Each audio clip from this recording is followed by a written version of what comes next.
Oke, untuk menggambarkan diagram gaya, dari gaya-gaya yang mungkin ada, maka kita kenali dulu gaya-gayanya. Yang pertama adalah gaya eksternal atau gaya luar. Gaya luar ini berarti gayanya diberikan oleh sesuatu yang berada di luar dari bendanya. Seperti gambarnya seperti ini. Jadi gaya luar itu posisinya, arahnya itu bisa macam-macam. Bisa jadi ada di situ, arahnya ke situ ya, yang gambar yang atas. Kemudian bisa jadi yang gambarnya yang seperti yang di bawah, ya bisa jadi dari bawah gitu ya, mendorong ke atas, atau dari atas menarik ke atas gitu ya. Nah, gaya luar ini bisa berupa tarikan atau dorongan. Jadi tipenya gaya luar itu cuman ada dua. Kalau enggak gaya luar, kalau enggak tarikan ya didorong. Kalau enggak ditarik ya didorong. Nah, kemudian gaya luar ini atau F akan memberikan kecenderungan arah gerak benda. Jadi gaya luar tadi akan memberikan kecenderungan arah gerak benda. Meskipun bendanya nanti mungkin ya, meskipun bendanya tidak bergerak, tetapi akan memberikan kecenderungan. Contohnya gimana, Pak? Contohnya misalkan saya punya benda yang bermassa M, kemudian saya tarik dengan gaya sebesar F menuju ke situ, atau punya perbedaan sudut terhadap bidang yang mendatar nih. Perbedaan sudut theta terhadap bidang yang mendatar. Maka cenderungnya benda ini akan bergerak ke arah mana nih kira-kira? Kalau Bapak tarik ke arah situ, maka benda tersebut cenderung akan bergerak kemana tuh? Kanan atas. Ya, cenderung dia akan bergerak ke kanan atas. Meskipun misalkan dalam soal ya, ternyata bendanya tidak bergerak. Dia tidak bergerak sama sekali, tetapi karena kita tarik dengan gaya ke kanan atas, maka dia itu sebenarnya punya kecenderungan gerak ke kanan dan ke atas. Ya. Nah, untuk menghasilkan atau untuk mencari besarnya gaya, sebentar. Untuk mencari besarnya gaya eksternal yang diberikan, maka kita harus gunakan yang namanya, kan karena di sini ada kemiringan ya. Di sini ada gaya, kemudian gaya itu merupakan besaran vektor ya. Sebentar. Karena gaya itu merupakan besaran vektor, jangan lupa kalau kita punya besaran vektor, terus dia punya perbedaan sudut terhadap bidang mendatar atau punya kemiringan, maka kita harus proyeksikan atau kita harus jabarkan gaya-gaya tersebut menjadi gaya pada sumbu yang mendatar dan pada sumbu yang vertikal. Sehingga kita punya gaya-gaya yang pada sumbu mendatar dan gaya yang pada sumbu vertikal. Berarti pada komponen yang sumbu mendatar namanya adalah Fx, dan pada komponen yang sumbu vertikal namanya adalah Fy. Gitu ya. Nah, seperti yang kita sudah pelajari juga dalam vektor, maka untuk menentukan besarnya Fx dan Fy, itu bergantung pada segitiga siku-siku yang dibentuk oleh sudutnya tadi. Ini ada Fy, ini ada F, ini ada Fx-nya, sudutnya ada di sini tetanya. Sehingga bagian depan dari sudut tetanya itu adalah Fy dan bagian samping dari sudut tetanya adalah Fx. Nah, ketika kita punya bagian sisi yang ada di depan dari sudutnya, maka besarnya Fy akan sama dengan F dikali dengan sinus dari sudutnya.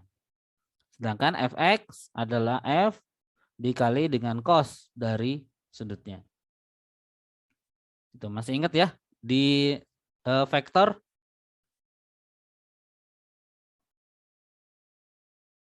Nah, ini materi tentang vektor yang trigonometri sederhana. Dibuka lagi kalau lupa. Nah, ketika dia punya gaya F gitu ya, maka benda atau sebuah benda diberikan gaya sebesar F, maka ketika dikasih gaya F tadi, dia akan cenderung bergerak. Bergeraknya ke arah mana? Ada yang bergerak ke arah kanan, ada komponen pergerakan yang ke arah kanan dan ada komponen yang bergerak ke arah atas, sehingga akan muncul pergerakan kalau enggak ke kanan ya ke atas. Ke kanan berarti kita punya pergerakan pada sumbu X dan ke atas berarti kita punya pergerakan pada sumbu Y. Dimana kalau kita mau cari pergerakan pada sumbu yang mendatar atau sumbu X ini, maka setiap kali kita punya benda dikasih gaya dan dia akhirnya bergerak, maka balik lagi ke hukum 2 Newton.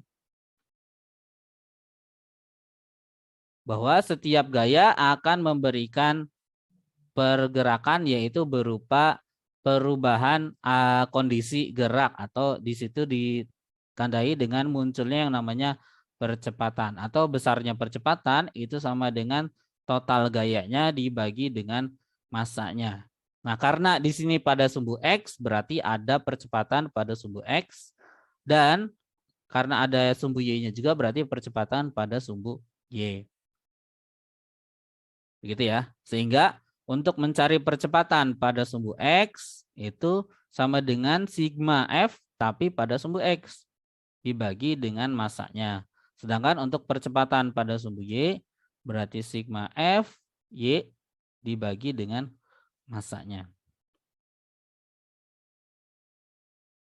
Bapak punten boleh dijelasin ulang soalnya tadi kelempar. Oke. Balik lagi ya. Kalau kita punya benda kemudian kita kasih gaya sebesar F ya. Dan benda tersebut akan cenderung bergerak atau kita bisa katakan benda tersebut akan bergerak. Maka satu-satunya hukum Newton yang bisa kita gunakan adalah hukum 2 Newton. Jadi hukum 2 Newton itu syaratnya adalah bendanya bergerak. Gitu ya. Sorry. Jadi kalau bendanya bergerak maka langsung kita hubungkan dengan hukum 2 Newton. Kalau bendanya dari keadaan diam ke bergerak atau dari keadaan bergerak ke berhenti atau ada perubahan kondisi gerak yang ditandai dengan munculnya yang namanya percepatan atau perlambatan, maka langsung kita hubungkan dengan hukum 2 Newton, yaitu sigma F sama dengan massa dikali dengan percepatan. Atau kalau kita mau cari percepatannya berarti percepatan sama dengan sigma F dibagi dengan massanya. Nah, karena kita sudah bongkar tadi ya gayanya ada di sumbu X dan di sumbu Y, maka percepatannya juga ada yang di sumbu X dan di sumbu Y. Dimana kalau mau mencari percepatan pada sumbu X, ya berarti sigma F yang bekerja pada sumbu X atau sumbu datar dibagi dengan massa. Sedangkan kalau percepatan pada sumbu Y berarti sigma F yang berada pada sumbu yang vertikal, sigma FY dibagi dengan massa dari bendanya. Begitu ya. Kemudian kalau misalkan gayanya dari bawah Pak, ya sama aja kayak yang di atas. Harus kita jabarkan gaya-gayanya menjadi gaya pada sumbu mendatar dan pada sumbu vertikal. Kalau di sini Bapak gambarkan di sini ada sigma fx, x gitu ya. Kemudian ada gaya yang fy. Maka percepatannya juga akan muncul. Ada A pada sumbu X dan A pada sumbu Y. Berarti nanti untuk mencari A pada sumbu X juga akan sama. AX sama dengan sigma Fx dibagi dengan massanya. Atau AY sama dengan sigma Fy dibagi dengan massanya. Sorry.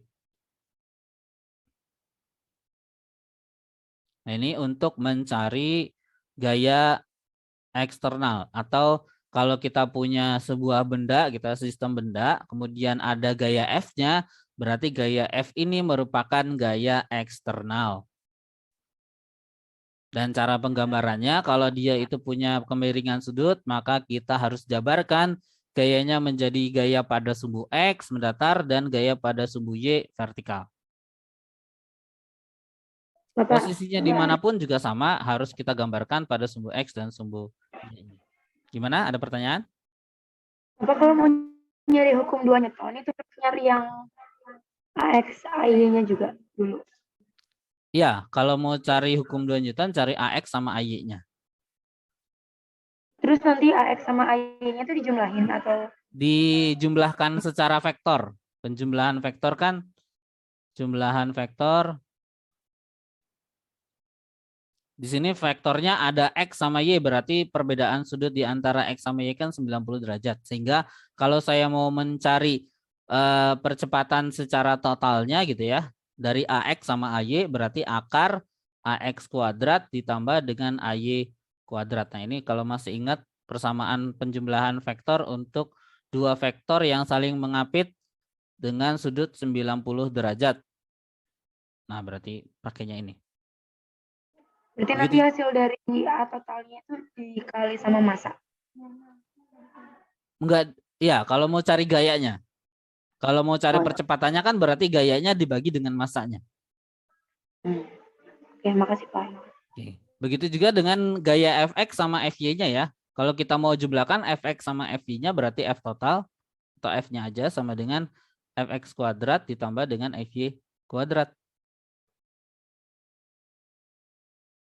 Ini balik lagi ke vektor karena gaya merupakan besaran vektor. Oke, kita coba lihat contoh soalnya dulu kali ya. Udah dicatat belum?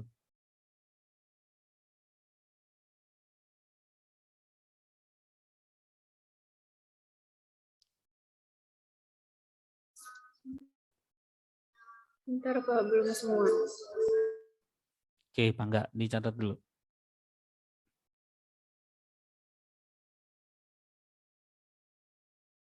Bapak, Ya, Bapak kita teh apa sih kayak belum ngerti sama sin konstan gitu-gitu loh Pak. sin kostan. Iya, Oke, kalau misalkan mau pakai sin kostan, maka setidaknya kalian pahami bahwa setiap kali kita punya sudut, gitu ya, sudut yang ini ya, maka kita harus gambarkan segitiga siku-siku dari sudutnya. Misalkan saya punya segitiga, misalkan gaya F gitu ya.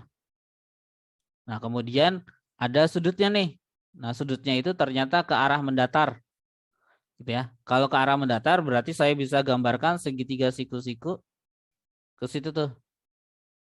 Begitu ya. Atau misalkan saya kasih gaya F, tapi sudutnya ada di sini nih. Misalkan tetanya ada di sini. Maka saya bisa gambarkan segitiga siku-siku dari sini.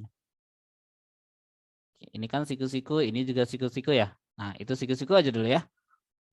Nah, ketika sudah kita gambarkan siku-siku, maka kita pilih atau kita tentukan apakah sisi yang bagian mana yang dia merupakan sisi depan dari sudut dan bagian mana yang merupakan sisi samping dari sudut dan bagian mana yang sisi miring dari sudut. Jadi kita cari ada yang bagian depan, ada yang bagian samping, ada yang bagian miring dari segitiga siku-siku ini. Lihatnya dari mana Pak? Lihatnya dari posisi sudutnya tetanya ada di mana. Misalkan yang kita pakai gambar yang atas ya. Ini sudutnya ada di sini nih. Teta gitu ya. Maka bagian depannya pasti adalah bagian yang vertikal nih ya. Sisi yang vertikal ya. Nah, sisi yang vertikal kan biasanya dinamai dengan atau cirikan dengan sumbu Y ya. Sedangkan di bagian ini berarti bagian depannya adalah sumbu Y. Nah, sedangkan untuk yang bagian sampingnya berarti yang ada di sebelahnya persis nih. Dari sudutnya. Theta, kemudian yang bagian sebelahnya persis atau di sampingnya persis, itu adalah sumbu X-nya atau sisi dari samping dari sudutnya. Maka kalau sisinya mendatar begini berarti biasanya kita namai sebagai X. Kemudian yang miringnya sudah pasti yang ini yang sudah pasti miring ya, miring. Sehingga kita punya Y dan X, sisi Y itu bagian depan dari segitiga, sisi X bagian samping dari segitiga. Nah, gimana kalau misalkan kita punya sudutnya ada di sini nih. Nah, berarti kita sudah gambarkan segitiganya, kemudian kita lihat sudutnya ada di sini posisinya, tetanya. Nah, berarti bagian depan dari sudutnya itu adalah sisi yang mendatar ini. Bagian depan dari sudutnya atau yang berseberangan dengan sudutnya berarti bagian depan dari segitiga atau sisi depan dari segitiga ini. Nah, karena di sini bagiannya sisinya itu mendatar, maka biasanya kita namakan X. Kemudian sisi sampingnya adalah yang tegak ini nih, yang vertikal. Berarti ini biasanya kita namakan Y. Berarti Y ini merupakan sisi samping dari segitiganya, sedangkan X merupakan sisi depan dari segitiga. Nah, untuk pakai sin cosnya gimana? Biasanya kalau yang ada di depan dari sudutnya, kita pakai sin dari sudut. Kalau yang ada di samping dari sudutnya, kita pakai cos dari sudut. Pak, yang miringnya gimana? Yang miring kita bisa abaikan, karena yang miring selalu tetap nilainya konstan gitu ya. Nah, kalau kita buka, ya. Atas nama Alnawati hadir Pak. Nggak jadi izin. Oh, nggak jadi izin. Oke. Ya, udah masuk ke Zoom. Oke, masuk ya. Iya Pak. Cuma rada telat karena jaringan tadi. Oke ya. Kita ulangi atau kita lanjutkan ya.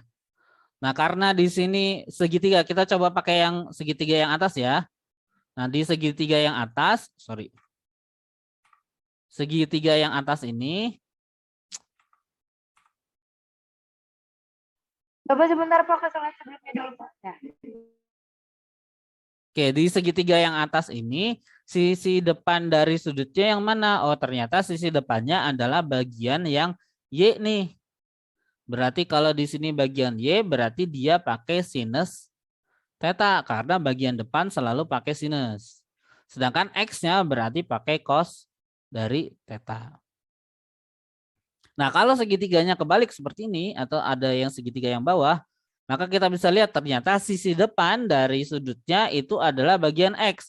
Berarti bagian X-nya pakai sinus theta, bagian Y-nya berarti pakai cos theta. Jadi gitu Keja ya. Kalau mau nyari apakah kita pakai sinus atau cos, maka gambarkan dulu segitiga siklus-siklusnya untuk memudahkan kita menentukan apakah kita mau pakai sinus atau pakai cos. Setelah digambarkan segitiganya, kemudian tentukan mana sisi depan, mana sisi samping, dan mana sisi miring. Dimana kalau di sisi depan sudah pasti pakai sinus dan sisi samping sudah pasti pakai cos. Gitu ya. Ada lagi pertanyaan?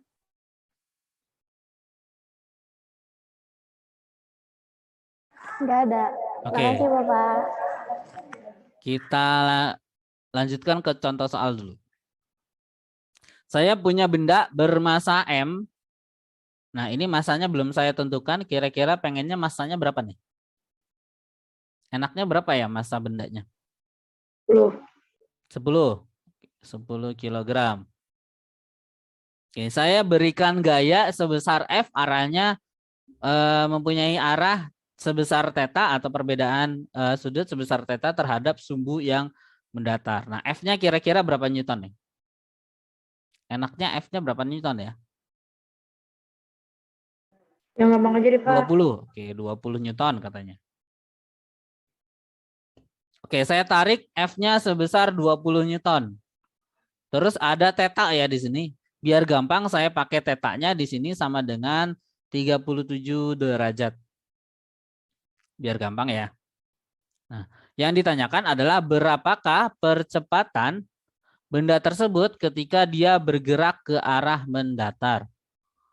Bergerak ke arah mendatar. Berapakah percepatannya ketika bergerak ke benda tersebut bergerak ke arah mendatar? Nah, sebelum kita langsung masuk ke hukum 2 Newton, kita gambarkan dulu gaya-gaya apa aja yang bekerja pada benda tersebut. Nah, karena di situ sudah jelas ada gaya F ya, dan gaya F-nya tersebut ternyata miring atau punya perbedaan sudut terhadap sumbu mendatar. Sehingga harus kita jabarkan menjadi dua sumbu, yaitu sumbu X dan sumbu Y. Berarti saya punya di sini adalah F pada sumbu X Kemudian F pada sumbu Y. Gitu ya. Nah, karena yang ditanyanya adalah percepatan ketika benda bergerak ke arah mendatar, berarti, oh ya, sebelum masuk ke situnya ya, saya lupa. Nah, ketika kita punya Fx dan Fy, maka komponen percepatannya juga itu ada dua, yaitu ada percepatan pada sumbu yang mendatar, Ax, dan ada percepatan yang pada sumbu vertikal, yaitu Ay. Ya, nah, kalau nemu soal gini, maka kita gambarkan dulu gaya-gaya apa aja yang mungkin muncul gitu ya. Nah, baru kita balik lagi ke soalnya. Ternyata di soal dimintanya adalah A atau percepatan yang bergerak ke arah yang mendatar. Berarti kita mau cari apa tuh? A yang di mana? Sumbu X atau sumbu Y? X. Ya, A pada sumbu X ya. Berarti yang ditanya itu sebenarnya adalah A pada sumbu X-nya berapa? Tanya ya. Nah, baru kita masukkan ke hukum 2 Newton. Menurut hukum 2 Newton, kalau ada benda yang tadinya diam, kemudian akhirnya bergerak, atau ada perubahan kondisi gerak, maka total gaya yang dihasilkan atau yang diberikan kepada benda tersebut itu sama dengan massa dikali dengan percepatannya. Atau karena di soalnya diminta besarnya percepatan, maka berarti percepatannya sama dengan total gaya yang bekerja dibagi dengan massanya. Di situ diminta percepatannya pada arah X. Berarti kita mau cari AX. AX itu berarti gaya yang bekerja pada sumbu X dibagi dengan massa dari bendanya tersebut. Ya, berarti AX sama dengan kira-kira gaya yang bekerja pada sumbu X ada apa aja yang bekerja pada sumbu mendatar ini? Ada berapa gayanya?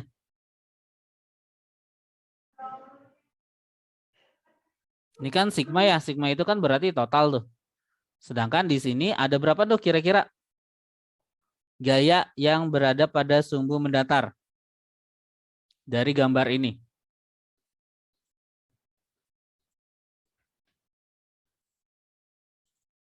Ayo. Ada berapa? Jumlah gayanya. Ada apa? Tadi putus-putus. Jumlah gayanya, Pak. Iya, ada berapa jumlah gaya yang bekerja pada sumbu X? 20. Berapa banyak gayanya? Ada berapa macam gayanya? Oh. 2, Pak. Ada 2. Apa aja? Gesek sama berat. Ada gaya gesek sama gaya berat di sumbu X. Yakin? Kita masih ngomongin gaya eksternal loh. Belum masuk ke gaya gesek. Gaya luar. Gaya luar dan gaya berat. Gaya luar. Kita belum masuk ke gaya berat loh. Masih gaya luar. Ada gaya luar. Dari gambar ini aja. Gaya apa yang bekerja di sumbu X?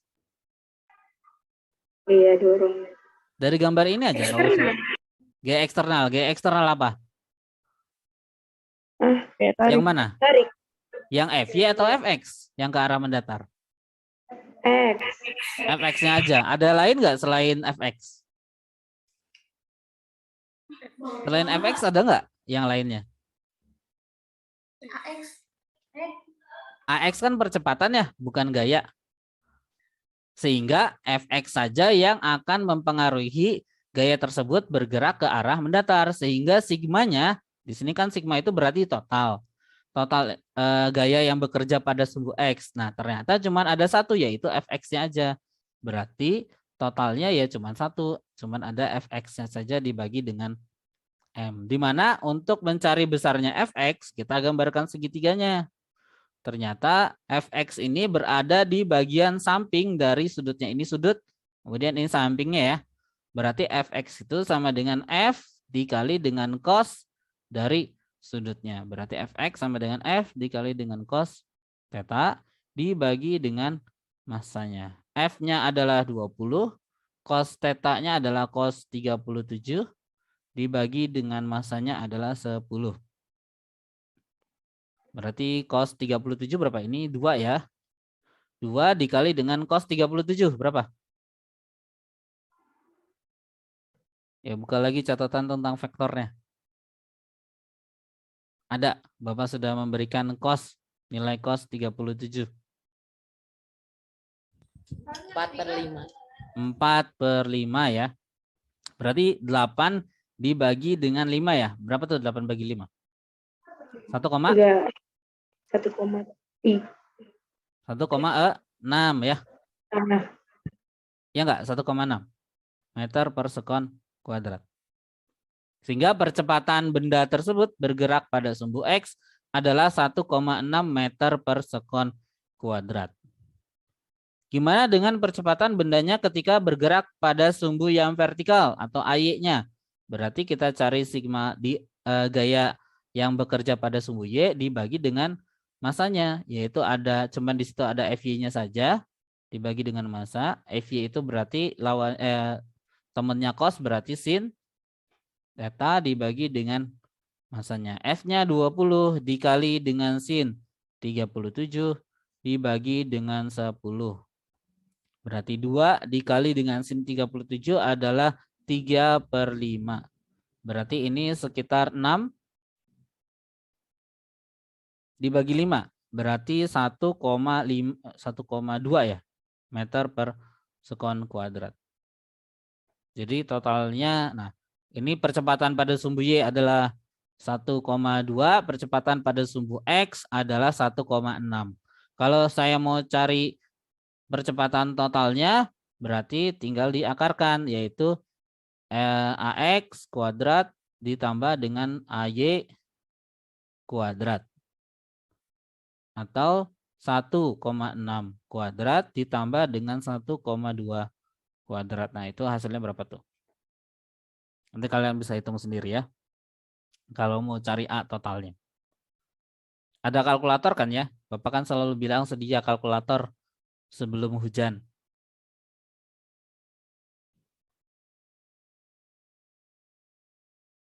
Oke, ada lagi pertanyaan? Bapak, Ya.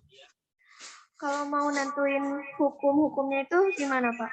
Nah, kalau mau nentuin hukumnya, gini. Kan hukum Newton tuh ada 3 ya. Hukum 1, terus hukum 2 ya. Hukum 2, kemudian, ini harusnya hukum 2. Hukum 2, kemudian ada hukum 3. Oke. Kapan kita pakai hukum 1, kapan kita pakai hukum 2, kapan kita pakai hukum 3. Nah, hukum 1 bisa kita gunakan kalau pertama bendanya tidak bergerak atau diam. Atau bendanya bergerak dengan kecepatan konstan.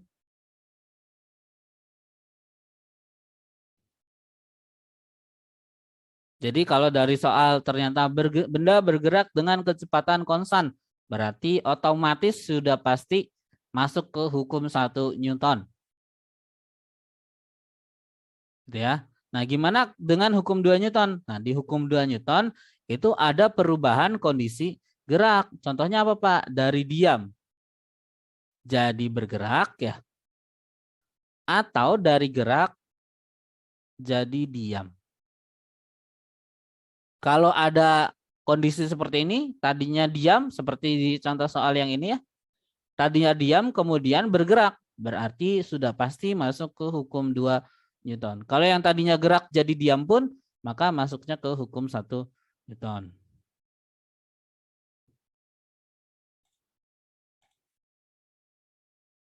Nah, gimana dengan hukum 3? Nah, di hukum 3 ada syarat. Yang pertama adalah ada 2 benda yang berinteraksi.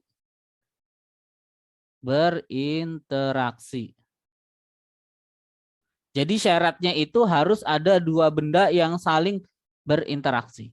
Nah, di soal ini cuman ada 1 benda dan dikasih gaya. Tidak ada benda lainnya dan mereka tidak berinteraksi gitu ya. Sehingga tidak mungkin masuk ke hukum 3 Newton. Jadi harus ada 2 benda hukum 3 Newton. Kemudian berinteraksi. Berinteraksi itu mereka akan saling memberikan gaya satu sama lain. Benda satu memberikan gaya ke benda dua memberikan gaya ke benda satu. Itu yang namanya interaksi ya. Atau di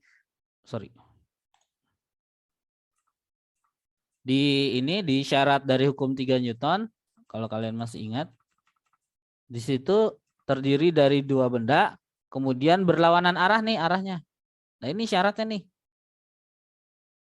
Untuk masuk ke hukum 1, hukum 2, hukum 3 Newton. Kayaknya kemarin udah ya. Hukum 2 Newton itu tuh. Hukum 1 Newton, oh enggak dikasih ya. Bapak share PPT.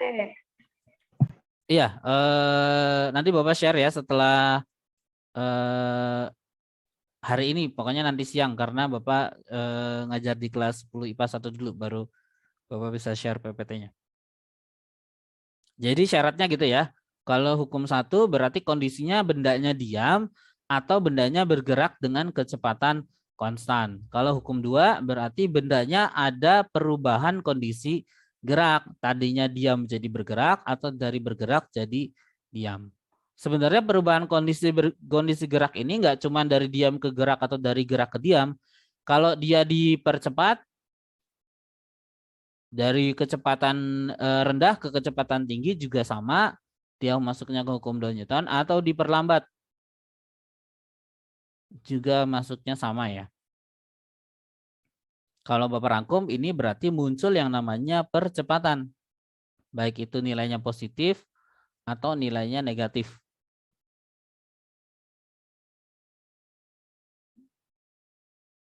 Nah, perlu dipahami dulu di soal.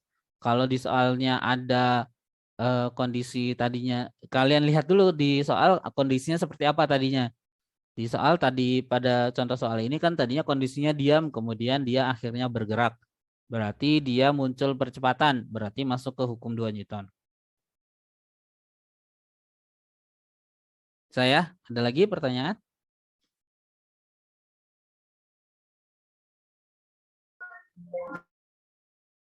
Nggak ada?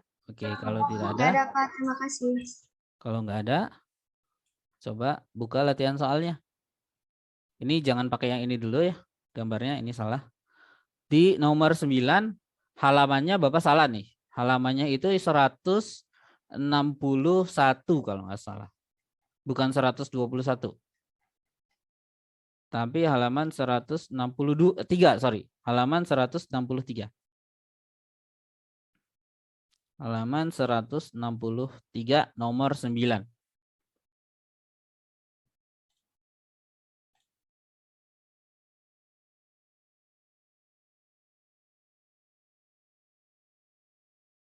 Silakan dibuka. Ada gambar di sini. Latihan. Bukan tugas, latihan. Latihan itu berarti harus dikerjakan sekarang. Sendiri. Katanya nggak mau tugas, sendiri dong, masing-masing. Terus nanti, oh, oke. Masing-masing. Bapak masanya berapa? Apanya? Oh, enggak. Halaman 163 nomor 9. Ya, yang itu. Dijawab, coba. Ini masih berkaitan dengan gaya eksternal.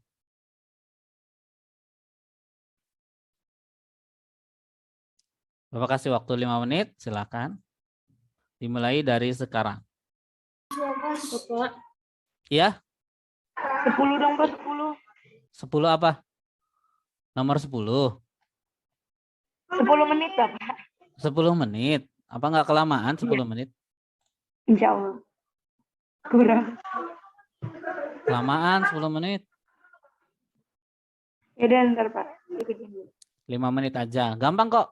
Tinggal dijawab A, B, C, D, E. Tuh.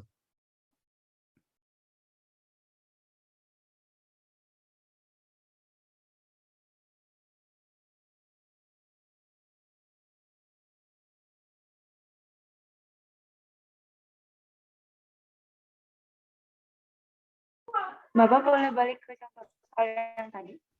Boleh.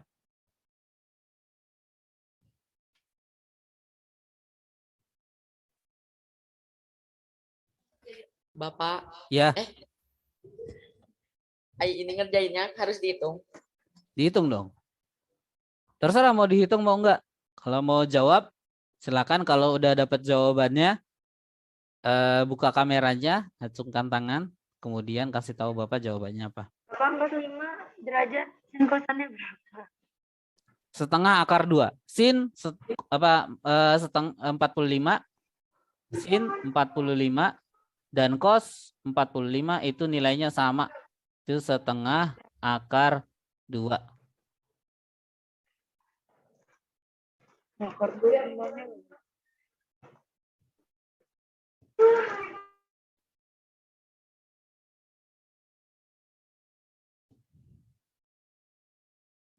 Bapak, Ya, jawabannya B bukan? jawabannya B. Yang lain gimana? Udah ketemu belum?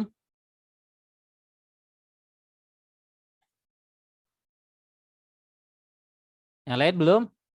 Oke, Bapak hold dulu ya Nadia. Nunggu teman-teman yang lain mencoba untuk menjawab.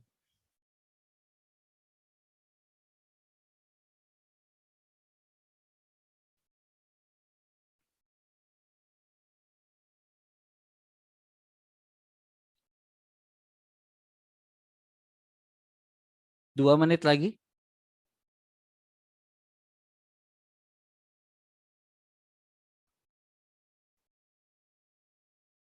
Saya juga B, Pak. Oke, Alia Saya B. juga B, Pak. Misal B.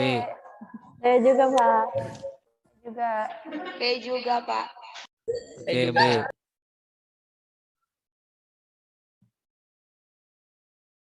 Diva juga, Pak. Siapa? Diva, oke.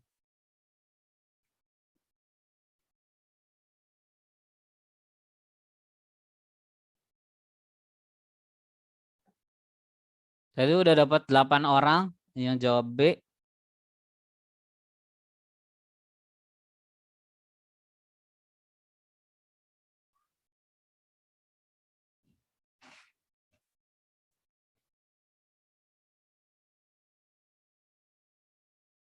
Oke, karena waktunya sudah habis ya.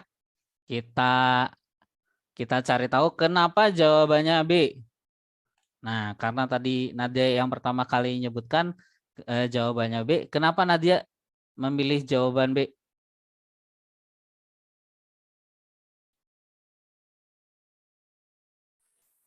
Pak.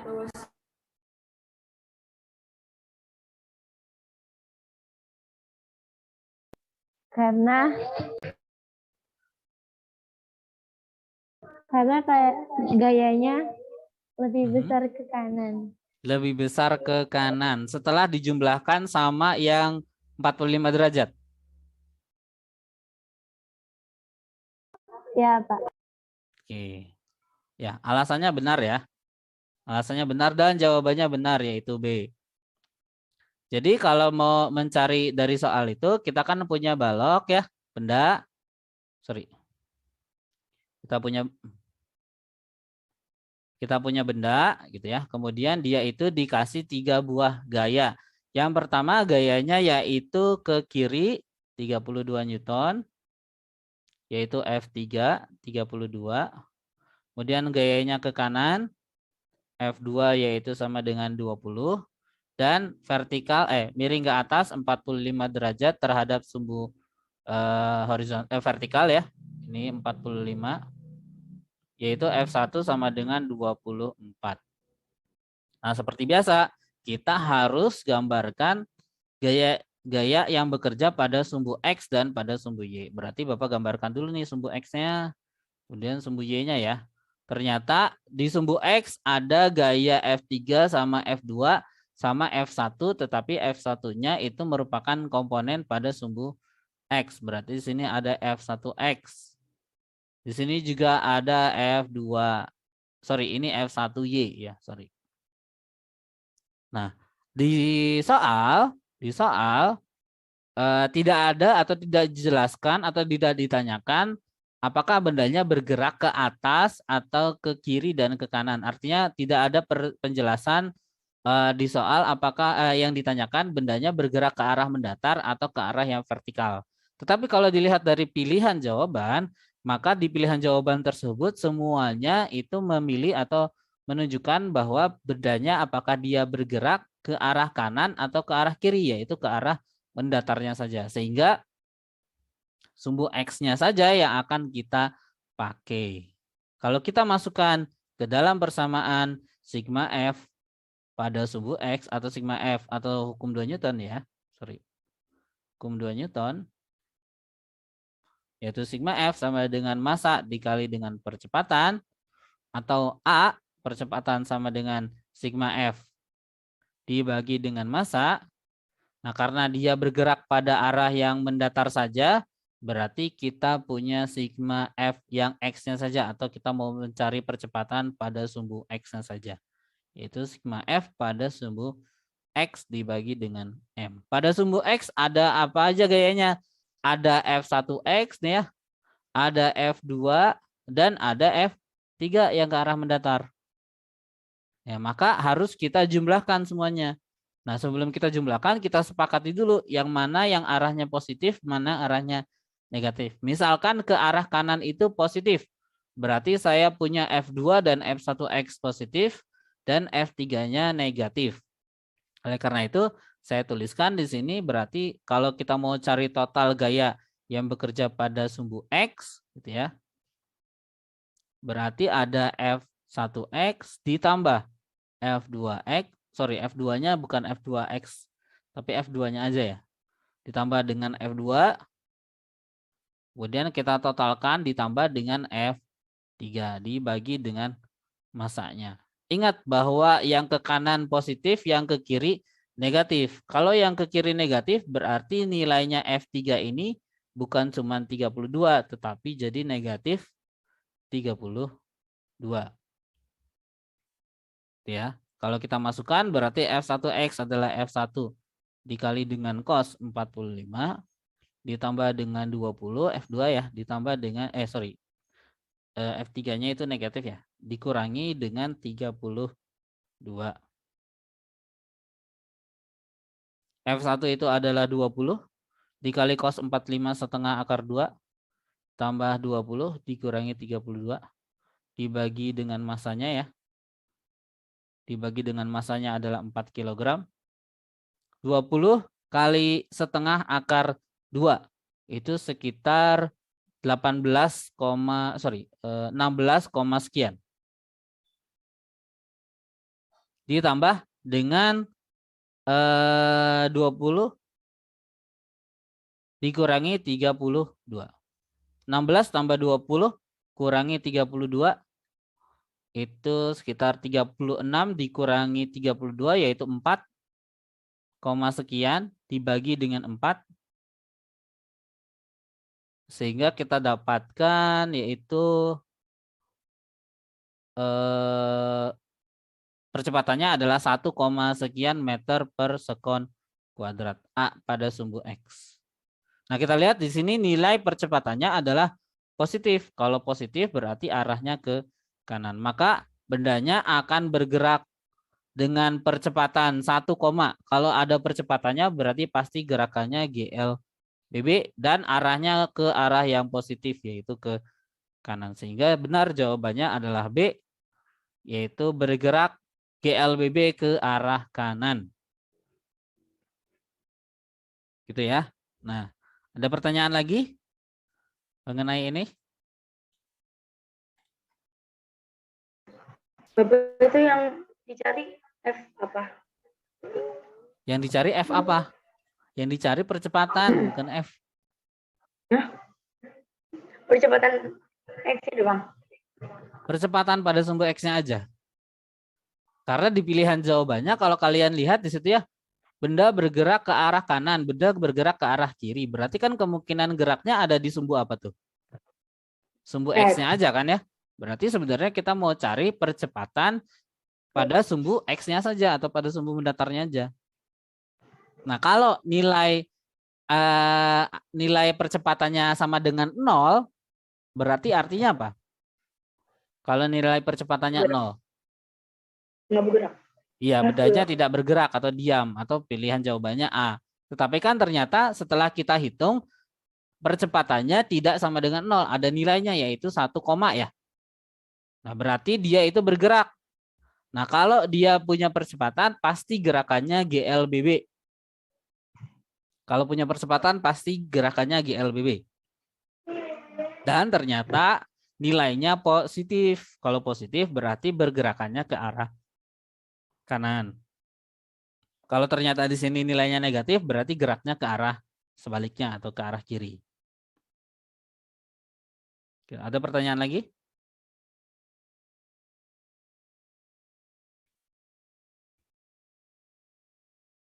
Yakin nggak ada? Nggak ada ya? Tadinya Bapak mau ngasih latihan soal lagi, tetapi yang di buku itu latihan soalnya tidak ada yang... Oh ini ada nih. Nomor 17, halaman 166.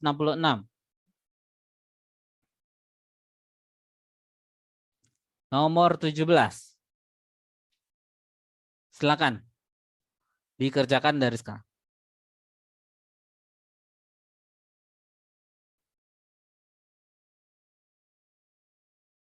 Atau gini aja. Nomor 17 buat ini ya, buat tugas ya. Nomor 17 halaman 166. Silakan dikerjakan buat tugas bareng sama teman-teman, silakan boleh. Nanti minggu depan sebelum kita mulai Bapak mau tunjuk salah satu dari kalian apakah sudah mengerjakan tugas, kemudian tunjukin caranya menghitungnya untuk nomor 17 halaman 166. Kita lanjutkan dulu materi kita karena waktunya tinggal 25 menit lagi ya. Ke gaya berikutnya. Selain ada gaya eksternal, ada yang namanya gaya berat. Kemarin sudah Bapak jelaskan ya bahwa gaya berat itu adalah gaya yang disebabkan oleh gaya tarik bumi terhadap bendanya tersebut. Dan menyebabkan bendanya selalu jatuh ke tanah atau menuju ke pusat bumi.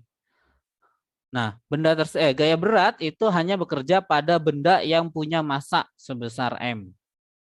Jadi kalau bendanya tidak bermassa, maka tidak ada gaya beratnya. Ada nggak kira-kira benda yang tidak bermassa di dunia ini? Belum ada ya? Belum ada.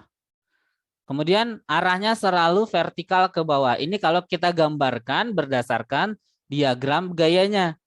Kalau kita menggambarkan diagram gaya, maka arah gaya berat atau W itu arahnya selalu ke bawah. Dengan besar gaya W atau gaya beratnya itu adalah massanya dikali dengan percepatan gravitasi, yaitu 10 meter per sekon kuadrat. Kemarin Bapak udah kasih tahu belum ya? Jadi percepatan gravitasi pakai 10 meter per sekon kuadrat ini bergantung sama soalnya. Kadang-kadang di soal itu diminta G-nya nilainya tertentu, yaitu 9,8 meter per sekon kuadrat. Atau 9,7 misalkan meter per sekon kuadrat. Ya, jadi bergantung di soal ya. Kalian perhatikan dulu di soal. Apakah nilai G-nya itu 10 atau berbeda dengan 10 atau bukan 10 ya. Atau kadang-kadang 9,8 atau 9,7. Nah, Pak, di soalnya ternyata tidak ada informasi nilai G. Misalkan ya, ada soal yang tidak ada informasi nilai G-nya berapa. Nah, kalau tidak dikasih tahu nilai G-nya berapa, maka otomatis pakai yang 10. Jadi dilihat dulu soalnya apakah ada nilai G-nya atau enggak. Kalau tidak ada nilai G-nya, terus kemudian kita ternyata harus menghitung berapa nilai G, maka otomatis pakainya yang 10 meter per sekon kuadrat. Jadi jangan pakai yang lain, jangan pakai 9,8 atau 9,7. Kalau di soalnya memang tidak ada keterangan nilai G-nya atau nilai percepatan gravitasinya. Nah, nilai G percepatan gravitasi ini berbeda dengan nilai G besar ya. Karena kalau kita ngomongin tentang Newton nanti ada konstanta yaitu G besar. G besar itu bukan percepatan gravitasi tetapi konstanta gravitasi Newton. Nah, ini nilainya beda. Kalau percepatan itu lambangnya adalah G kecil, percepatan, gravitasi. Nah, kalau G besar ini di bumi ya khususnya. Kalau G besar itu konstanta gravitasi Newton. Kalau ngerjain soal pun jangan ketika mencari gaya berat jangan pakai G besar di sini ya, harus pakai G kecil. Karena kalau G besar nanti jadinya konstanta gravitasi Newton. Nah, bagaimana menggambarkan gaya berat pada diagram gaya? Nah, seperti yang sudah Bapak jelaskan kemarin ya, bahwa gaya berat itu selalu menuju ke vertikal ke arah bawah untuk penggambaran diagram gayanya. Meskipun bendanya berada pada bidang yang miring. Nah, ketika bendanya pada bidang yang miring, maka kita harus perhatikan ketika ada yang miring-miring, maka kita harus buka atau kita harus uraikan menjadi sumbu X dan sumbu Y. Nah, supaya gampang, biasanya kan Bapak kasih sumbu X-nya itu ke arah mendatar dan Y-nya itu ke arah vertikal ya. Ini X, kemudian ini sumbu Y ya. Nah, sekarang kita putar nih, kita naikin aja X-nya ke arah yang miring, kemudian Y-nya juga pastinya ikut miring. Sehingga sumbu X-nya sekarang sejajar dengan bidang miringnya dan sumbu Y-nya itu tegak lurus pada bidang miringnya. Sehingga untuk gaya W ini, maka dia akan memiliki komponen gaya pada sumbu Y, WY, dan komponen gaya pada sumbu X, WX. Sudutnya ada di sini, tetanya berarti kalau saya gambarkan pada segitiga, yang ini nih ya, segitiga siku-siku yang di W-nya, ini ada segitiga siku-sikunya, ini siku-sikunya di sini, ini siku-sikunya di sini, maka tetanya itu ada di sini, kalau enggak di sini. Nah, kalau tetanya di situ, maka WY dan WX itu sama dengan WY-nya itu adalah W dikali dengan cos dari sudutnya, sedangkan WX-nya adalah W dikali dengan sin dari sudutnya. Masih ada yang bingung pakai sin sama cosnya? Kita dilihat segitiganya. Ini segitiga nih. Ini siku-siku. WY itu yang ada di bagian samping atau depannya dari sudut. Ini lihat. WY itu kan di sini nih, WY. Ini sudutnya. Berarti WY itu ada di samping atau di depan dari sudut nih? Samping. Di samping. Kalau samping namanya, kalau samping pakainya apa? Kalau samping pakainya cos atau sin? Pakai cos. Kalau depan berarti pakainya sin ya. Maka WY itu karena dia ada di samping dari sudutnya, maka di sini WY-nya sama dengan W dikali dengan cos dari tetanya. Sedangkan WX di sini ada sudut nih. Ya, di sini sudut ini sama sudut ini sama ya. Ada segitiga. Ternyata WX ada di seberang tuh, ada di depan dari sudutnya. Oleh karena itu WX-nya sama dengan W dikali dengan sin dari sudutnya. Gitu ya. Jadi sekarang kalau misalkan mau mencari gaya berat, supaya gampang sih gayanya, untuk mencari diagram gayanya, maka untuk bidang miring, bukan sumbu X dan sumbu Y-nya sekarang kita miringin aja. Karena sumbu X dan sumbu Y itu kan bisa ditransformasi berputar ya beberapa derajat. Nah, kalau diputar beberapa derajat, maka kita ngelihat berapa besar putarannya aja. Jadi sumbu X-nya sekarang sejajar pada bidang miring ya. Sumbu X dan sumbu Y-nya itu tegak lurus pada bidang miring. Ini sumbu X-nya, kemudian ini sumbu Y-nya. Ada yang ditanyakan sampai sini? Ya udah. Kalau enggak kita lanjut nih. Nah, kalau Pak gimana kalau di bidang datar? Di bidang datar aja gitu ya. Ya udah kalau bidang datar mah cuman gini aja ya, cuman W-nya aja ke bawah gitu. Cuman W-nya saja yang arahnya ke bawah. Jadi tidak masalah kalau misalkan ada gerak sumbu X atau sumbu Y-nya. Nah, kita ambil contoh soal nih. Sebuah benda bermasa 2 kg berada pada bidang miring licin, ditarik dengan gaya F sebesar 15 Newton. Jika sudut theta 37 derajat, berapakah percepatan gerak benda searah bidang miring? Nah, sebelum kita mencari nilai berapa percepatannya, kita gambarkan dulu gaya-gaya apa saja yang bekerja pada sumbu X dan sumbu Y. Karena ini berada pada bidang miring, maka sumbu X-nya dan sumbu Y-nya juga Bapak ikut miringkan. Ini berarti sumbu X, kemudian ini juga berarti sumbu Y. Nah, kita lihat bahwa W-nya punya kemiringan sudut yaitu sebesar theta. Sini theta, ini juga theta di sini ya. Oleh karena itu, W-nya atau gaya beratnya punya komponen pada sumbu X dan sumbu Y-nya tadi. Berarti di sini ada WY, kemudian di sini ada WX.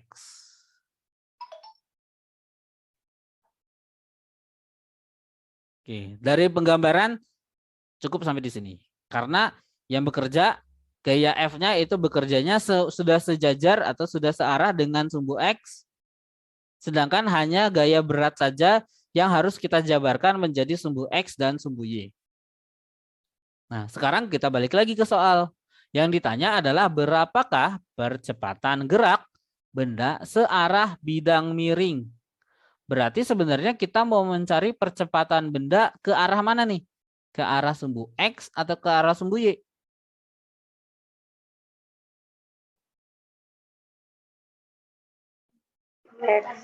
Ke arah sumbu X ya, karena ternyata bidang miring ini searah dengan arah sumbu X-nya tadi. Berarti kita mau mencari percepatan pada sumbu X, di mana percepatan pada sumbu X sama dengan total gaya yang bekerja pada sumbu X dibagi dengan masanya. Ada apa aja gaya yang bekerja pada sumbu X?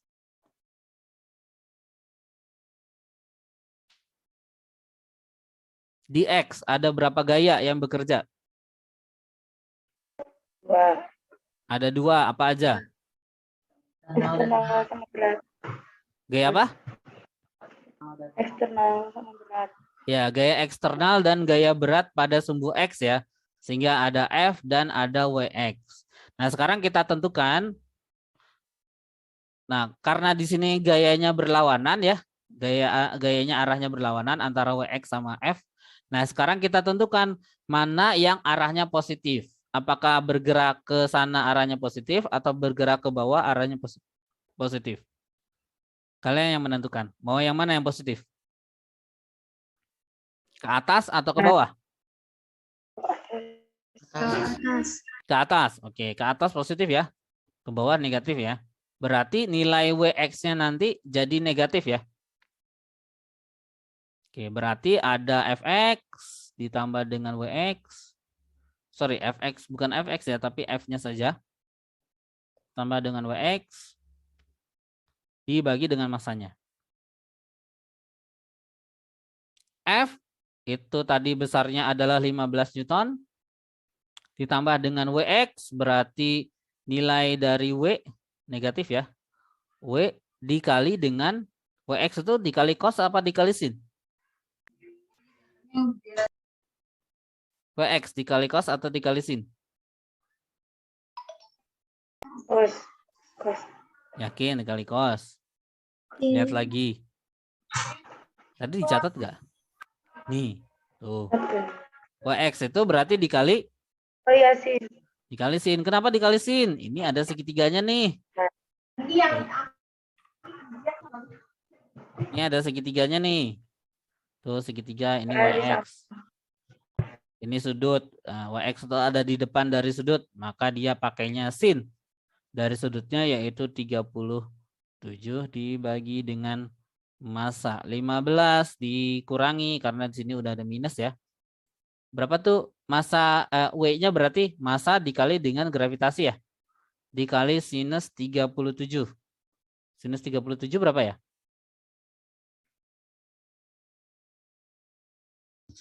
3/5. 3/5 dibagi dengan massanya 15 dikurangi massa dari bendanya berapa? 2. 2. Percepatan gravitasinya? 10. Nggak ada, berarti kita pakai 10. 10. Kalau di soalnya tidak ada informasinya, maka otomatis G-nya sama dengan 10 meter per sekon kuadrat. Dikali dengan 3/5. Kalau saya coret, ini jadi 2 ya. Berarti 2 kali 2 dikali 3.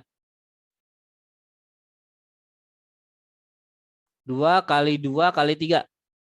12. 12. Berarti 15 dikurangi 12 dibagi 2. Dengan 3/2 atau 1,5 meter. Siapa yang bilang 1/4 tadi? Sekon kuadrat. Sehingga percepatannya pada arah mendatar atau arah searah pada bidang miring yaitu 1,5 meter per sekon kuadrat. Gitu ya? Ada pertanyaan? Pak, Ya. kalau kalau segitiga WX itu yang mana, Pak? Segitiga WX itu yang ini nih.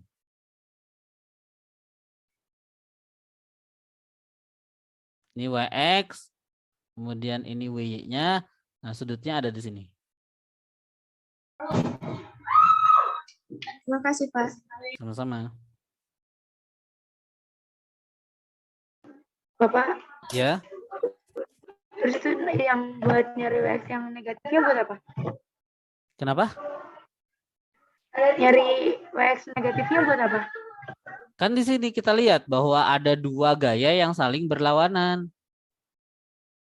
Masih ingat nggak waktu SMP ada dua gaya saling berlawanan, berarti mereka harus saling mengurangi gitu. Jadi harus kita tentuin arahnya, mana yang positif, mana yang negatif. Gitu ya. Jadi harus kita tentuin dulu mana yang ke arah positif, mana yang ke arah negatif. Kalau di sini nilainya positif, berarti geraknya kemana nih? Ke atas atau ke bawah? Atas. Ke atas. Nanti kalau nilainya di sini negatif, berarti arah geraknya ke bawah. Bapak nanti di share PPT-nya yang udah ada coret-coretan ya, Pak? Pasti. Bapak akan upload ke GCR. Sudah ya? Ada pertanyaan sampai sini? Sama video recordingnya, Pak. Pasti. Nanti Bapak upload ke YouTube ya. Kalau tidak ada pertanyaan, nah, latihan soal. Silakan dikerjakan waktunya 5 menit. Bapak, saya izin ke toilet ya. Mangga. Bapak juga izin ke toilet ya. Bapak kebelet nih. Selagi Bapak ke toilet dan kalian mengerjakan, Bapak sambil nyalain musik ya.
nggak ada gaya berarti 0. Kata siapa nggak ada gaya? Itu W apa tuh W? Kan di sini kalau di yang soal sebelumnya ya, ada gaya kan? Ada berapa gaya? Ada 2 gaya. Ada gaya eksternal dan ada gaya berat. Nah, kalau di sini di soalnya berarti ada berapa gaya? 1. Ada 1. Gaya apa aja? Gaya berat. Gaya beratnya aja. Berarti yang menyebabkan benda tersebut bergerak adalah cuma ada gaya berat. Gaya beratnya ke arah mana tuh?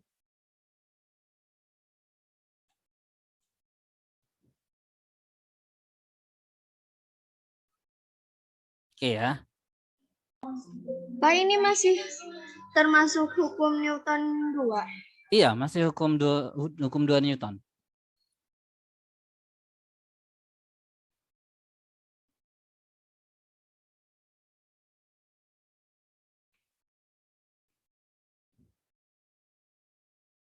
Oke, gini. Jadi kan harus kita seperti biasa kita jabarkan dulu kan ya gaya-gayanya. Kalau Bapak jabarkan berarti ada gaya yang ke situ ya, ada yang gaya yang ke sini nih. Ini WY, yang ke situ WX. Ya karena dia bidang miringnya licin, berarti kan dia akan bergerak ya bendanya. Kira-kira bergeraknya kemana tuh?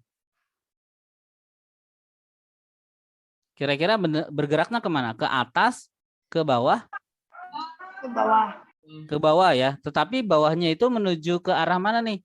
Kan karena dia ada penahannya ya di bidang miring ini, berarti setidaknya si benda ini akan bergeraknya ke arah yang sejajar terhadap bidang miringnya tuh. Sehingga percepatannya juga searah dengan bidang miringnya tersebut.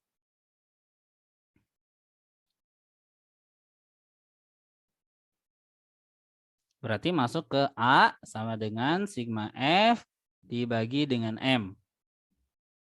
Nah, yang searah atau yang sejajar dengan percepatannya berarti yang sudah kita misalkan tadi ini ada sumbu Y dan sumbu X ya. Ini ada sumbu Y sama sumbu X, berarti ini AX, berarti sigma FX. Begitu. Lalu masukkan angkanya. Berarti AX sama dengan FX. Gaya yang bekerja di sumbu X ada apa aja? Oh, cuman ada WX-nya doang. Dan WX-nya ternyata searah dengan arah percepatannya. Berarti nilainya positif. Berarti WX-nya saja dibagi dengan masanya. WX itu berarti W dikali dengan sin dari tetanya dibagi dengan masanya. W-nya adalah massa dikali gravitasi dikali sinus dari sudutnya yaitu 37 dibagi dengan masanya yaitu 8. 8 kali 10 jadi 80 dikali dengan 3/5 dibagi 8. Bapak coret gitu ya. Ini jadi 10. Berarti berapa tuh AX-nya?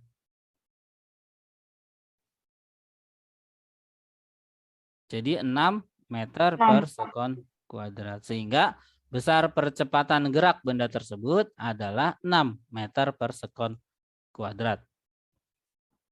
Nah, karena di sini tidak ada F-nya atau gaya eksternalnya, berarti ya cuman gaya beratnya saja yang mempengaruhi pergerakan dari benda tersebut.